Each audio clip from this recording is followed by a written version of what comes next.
Setelah sebelumnya kita telah membahas tentang video yang berjudul Anime Hataraku Saibo membuktikan Allah itu ada dan Maha Pencipta.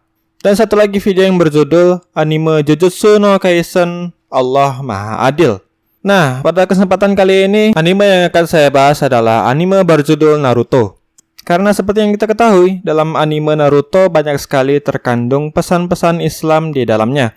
Maka dari itu, video kali ini adalah berjudul Kenapa Naruto Selalu Ceramah? Oke, tanpa berlama-lama lagi, mari kita langsung saja kupas pembahasannya. Assalamualaikum warahmatullahi wabarakatuh. Bagaimana kabar kalian? Semoga masih diberi kesehatan, kesempatan, dan keceriaan, sehingga masih bisa menikmati suguhan video artikel-artikel berkualitas dari channel Egagology. Dan tentunya saya selalu mengingatkan agar jangan lupa untuk like, subscribe, dan share video dari kami ke grup chatting komunitas kalian, agar channel ini bisa menjadi wadah berkumpulnya bagi para wibu-wibu barokah di seluruh dunia. Naruto. Siapa sih yang tidak mengenal dengan judul serial manga dan anime satu ini? Ya, walaupun sejak tahun 2014, serial manga tersebut dipastikan tamat, namun sebenarnya secara cerita, kisah Naruto ini sebenarnya masih berlanjut, dengan adanya sebuah spin-off manga yang berjudul Boruto The Next Generation. Ya, di serial Boruto The Next Generation tersebut sebenarnya lebih menceritakan tentang kisah dari anak tertua Naruto, yaitu Boruto Uzumaki. Dan di sini diceritakan bahwa Naruto telah menjadi Hokage, sehingga ia menjadi karakter sampingan dari spin-off tersebut. Namun yang jelas, kisah dari serial manga dan anime Boruto sangatlah berbeda dengan Naruto, karena baik dari sang ilustrator maupun pembuat ceritanya adalah orang yang berbeda. Kisah Naruto sendiri diceritakan dan ditulis serta diilustrasikan langsung oleh seorang mangaka bernama Masashi Kishimoto. Sedangkan Boruto The Next Generation adalah serial yang ditulis oleh Ukyo Kodachi dan diilustrasikan oleh Mikio Ikimoto. Seperti yang diketahui, sang kreator dari serial Boruto The Next Generation ini adalah mantan asisten dari Masashi Kishimoto. Jadi tidak mengherankan jika banyak orang yang tidak menyukai cerita dan kisah dari serial Boruto The Next Generation tersebut. Dan banyak dari mereka yang cenderung bernostalgia dengan kisah-kisah heroik yang diceritakan dalam anime dan manga Naruto.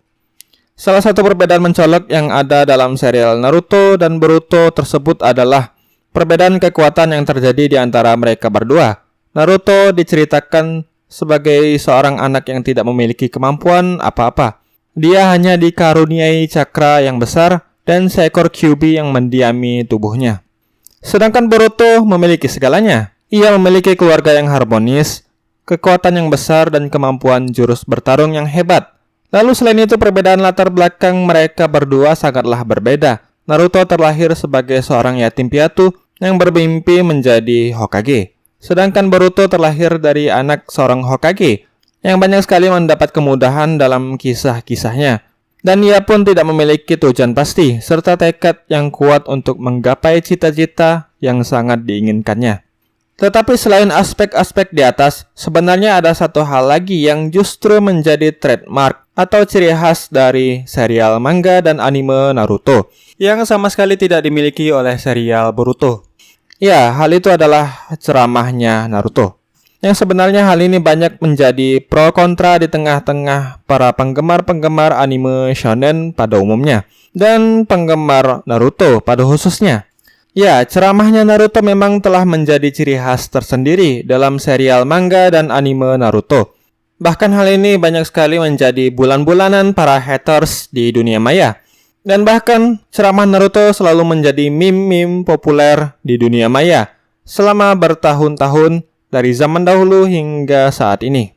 Dan meme-meme tersebut ada yang mengatakan bahwa Naruto tidak memiliki kemampuan apa-apa selain satu jurus yang dapat mengalahkan siapapun musuh-musuhnya, yaitu ceramah no jutsu. Tak jarang banyak dari mereka yang memanggil Naruto sebagai Ustadz Naruto karena kegemarannya dalam melakukan ceramah tausiah kepada para musuh-musuhnya.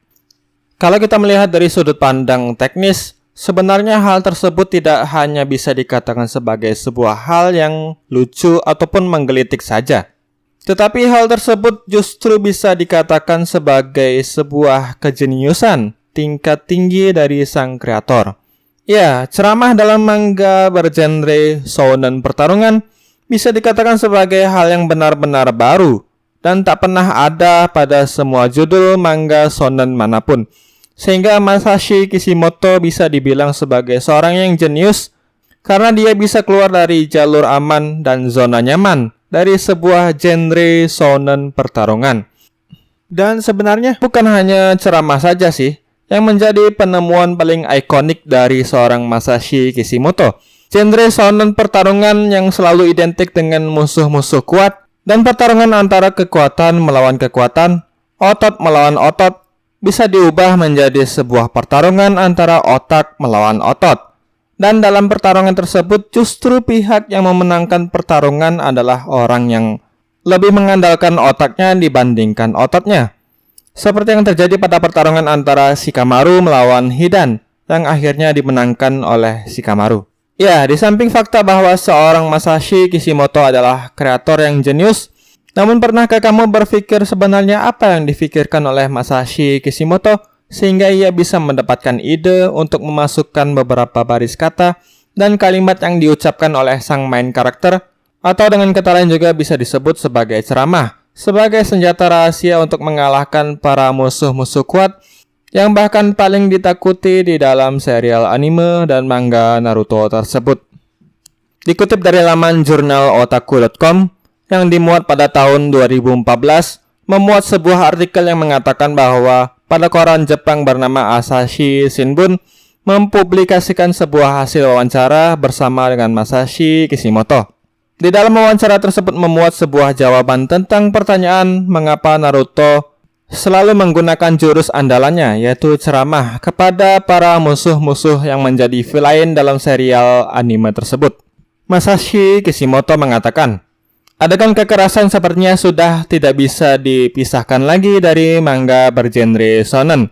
Tetapi aku ingin memberitahu mereka kalau musuh yang harus mengambil jalan kekerasan mengambil jalan tersebut karena terpaksa dan tak bisa dihindari, ujar Kishimoto.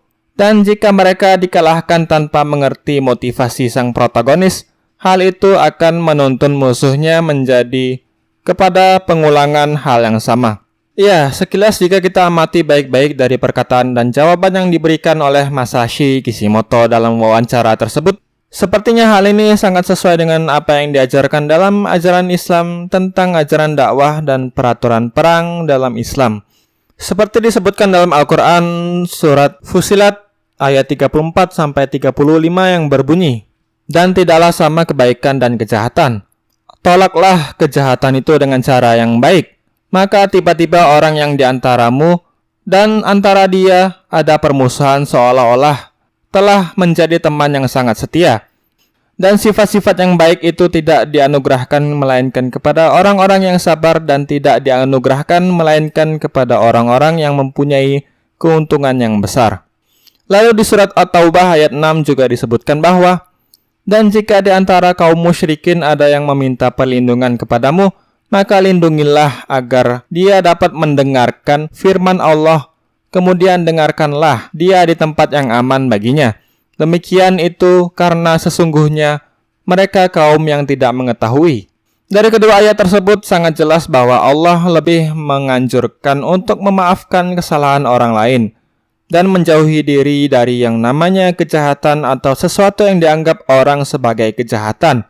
Dan bahkan Allah menganjurkan kita untuk lebih baik dan memberikan ceramah kepada kaum-kaum yang memerangi Islam sekalipun. Karena sejatinya berdakwah adalah sebuah kewajiban bagi umat Islam di seluruh dunia. Seperti yang dijabarkan dalam Al-Quran surat Ali Imran ayat 104 yang berbunyi, dan hendaklah ada di antara kamu segolongan umat yang menyeru kepada kebaikan, menyuruh kepada yang ma'ruf, dan mencegah dari yang munkar. Merekalah orang-orang yang beruntung. Dan juga di dalam Al-Quran surat Luqman ayat 17 yang berbunyi, dan suruhlah manusia mengerjakan yang baik dan cegahlah mereka dari perbuatan yang munkar, dan bersabarlah terhadap apa yang menimpa kamu. Sesungguhnya yang demikian itu termasuk hal-hal yang diwajibkan oleh Allah. Dan bahkan ajaran Islam tentang ceramah telah memiliki bukti konkret yang tercatat dalam sejarah, yaitu sejarah orang-orang Mongol yang berbondong-bondong masuk Islam.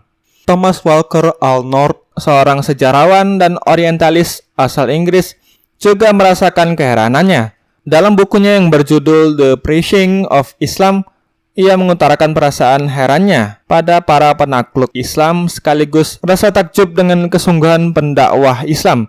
Mereka mengalahkan tantangan besar dan melewati ujian yang sulit dalam berdakwah. Bagaimana bisa pendakwah Islam bisa mengalahkan pendakwah Buddha dan Kristen dalam menarik hati penguasa Mongol? Padahal Islam adalah musuh Mongol. Ditambah mereka memiliki hati yang keras dan sebelumnya tertutup, tidak menerima keyakinan apapun selain shamanisme. Jadi kesimpulannya dari pernyataan Masashi Kishimoto tentang alasan kenapa Naruto selalu memberikan ceramah kepada musuh-musuhnya, sehingga para musuh-musuhnya itu akhirnya bertaubat dan memilih jalan yang benar. Jalan yang dipilih oleh Naruto dan kawan-kawan adalah sesuai dengan ajaran Islam tentang kewajiban berdakwah dan peraturan berperang dalam Islam. Ya, mungkin sekian dulu pembahasan kita tentang kenapa Naruto selalu memberikan ceramah kepada musuh-musuhnya. Semoga bisa mencerahkan serta menambah wawasan kalian tentang dunia anime dan ajaran Islam dari sudut pandang Wibu Barokah. Dan jangan lupa juga untuk like, subscribe, dan share video dari kami ke grup chatting komunitas kalian, agar channel ini bisa menjadi wadah berkumpulnya bagi para wibu-wibu barokah di seluruh dunia. Akhir kata, assalamualaikum warahmatullahi wabarakatuh. Salam hangat egagologi.